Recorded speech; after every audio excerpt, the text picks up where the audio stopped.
వర్ధమాన్ అనే మన వింగ్ కమాండర్ను పాకిస్తాన్లో దొరికినప్పుడు చిన్న హింస పెట్టలే వాళ్ళు.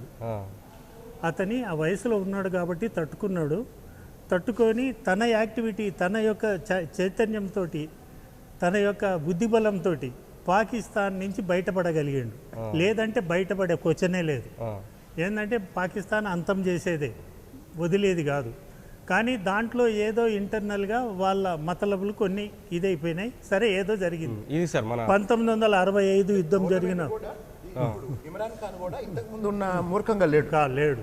అది 1965 యుద్ధం కానీ 69, 71 యుద్ధాలలో మన యుద్ధ ఖైదీలను వాళ్ళు ఎంత హింస పెట్టి చంపారు అనేది చరిత్ర చూసుకుంటే చాలా విధంగా ఉంటుంది. ఏంటంటే మనిషి దొరుకుతుండగానే భారతీయుడిని రకరకాలుగా బాడీని కోసి దాంట్లో ఉప్పు కారాలు వేసి ఇటువంటి పనులు చేసి మనల్ని హింస పెట్టిన వర్గం అది. నేను అనేది ఏంటంటే, నేను 65లో ఉన్నవాడిని ఆర్మీ పరంగా. ఆ పరంగా చూస్తే నిజంగానే వాళ్ళు క్షమించగల వర్గం అయితే పాకిస్తాన్ కాదు.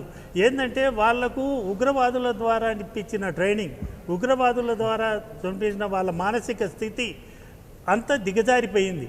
వాళ్ళు మన దేశ భద్రతను ఎక్కడ కూడా శుభంగా ఉండటం చూడలేని పరిస్థితి వాళ్ళది. ఈనాడు మన అధికారులు, మన ప్రభుత్వాలు ఇన్ని చూస్తున్నా కూడా ఈ సైనికుల కుటుంబాలకు ఏదన్నా మంచిగా చేస్తున్నాయా అంటే ఇక్కడ మన ఆంధ్రప్రదేశ్లో బొత్తిగా లేనే లేదు. అటు ఆంధ్ర అయితేనేమి, ఇటు తెలంగాణ అయితేనేమి. ఇప్పుడు ఇది అభినందన్ గురించి ఇంత లెక్చర్ ఇస్తున్నాం, ఇంత ఇదిగా చెప్తున్నాం. మరి ఆ యుద్ధంలో చనిపోయిన కుటుంబాలు అయితేనేమి, వికలాంగులైన సైనికులు అయితేనేమి, విధి వంచితులైతేనేమి ఎంతోమంది ఉండరే. వీళ్ళను రాష్ట్ర ప్రభుత్వం, రాష్ట్ర ముఖ్యమంత్రులు ఏనాడైనా వాళ్ళ గురించి కొద్దిగా పట్టించుకున్నారా? మీరేంటి, మీ జీవితం ఇదేంటి? కేంద్రం యొక్క పెన్షన్ వల్ల మేము బతికి గౌరవంగా కొంతైనా బతకగలుగుతున్నాం, రాష్ట్ర ప్రభుత్వాల వల్ల లేదు.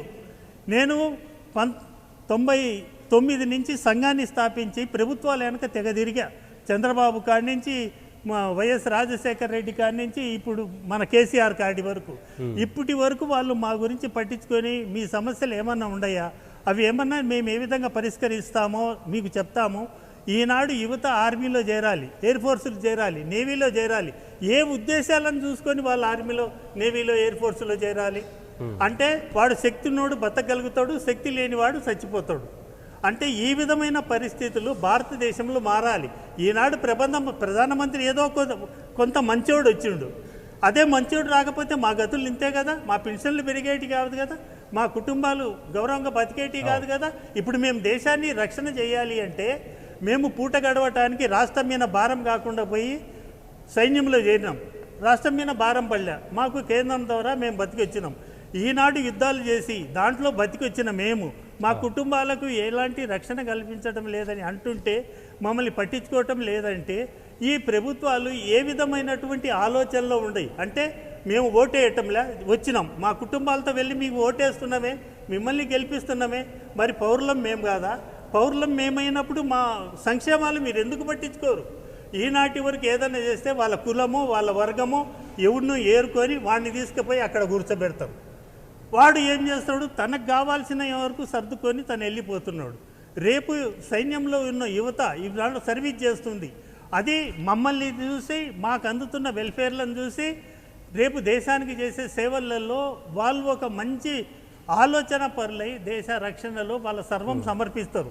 అటువంటి ఉన్నతమైన భారతదేశంలో ఈ వీళ్ళందరినీ పొలిటికల్ బద్మాసులు, అందులో అనుమానమే లేదు.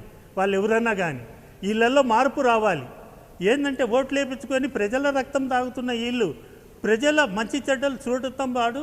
సైనికుల పరంగా మేము బార్డర్లో ఇంత కష్టాలు పడి మా ఫ్యామిలీ పిల్లలను వదిలిపెట్టి ఎక్కడెక్కడో పడి మేము ఉంటే, వీడికి వచ్చిన తర్వాత మాకు ఉండటానికి ఇల్లు లేదంటే ఈ ప్రభుత్వాలు ఉంటేనేం లేకపోతేనేం. అదేవిధంగా మాలో సైనికులలో ఇద్దరికి సిపాయి సైనికులకు, ఆఫీసర్లు కాదు, ఆఫీసర్లు అక్కడ మమ్మల్ని మోసం చేసినారు, ఇక్కడ మమ్మల్ని చేస్తున్నారు.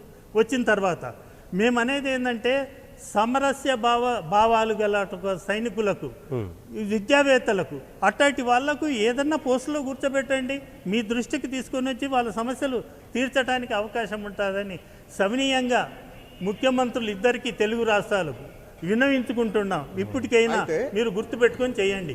రాష్ట్ర ప్రభుత్వాలు సైనికుల విషయంలో ఏం చేయలేకపోవటానికి కారణం ఏంటంటే డిఫెన్స్ అనేది సెంట్రల్ సబ్జెక్ట్ అండి.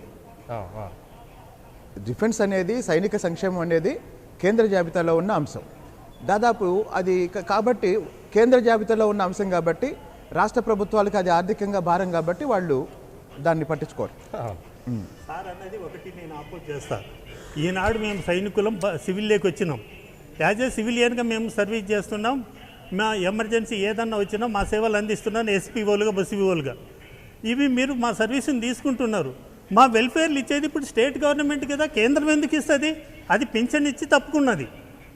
మీరు చేసిన సేవలకు నెలకింత పింఛన్ ఇస్తున్నాం, మీరు బతకండి అని. ఇప్పుడు రాష్ట్ర ప్రభుత్వం మాకు రీచ్ సెటిల్ చేయాల్సిన బాధ్యత రాష్ట్ర ప్రభుత్వం అంది కదా. అది కాదు అని సార్ అంటుంటే నాకు అది వండర్ అనిపిస్తుంది.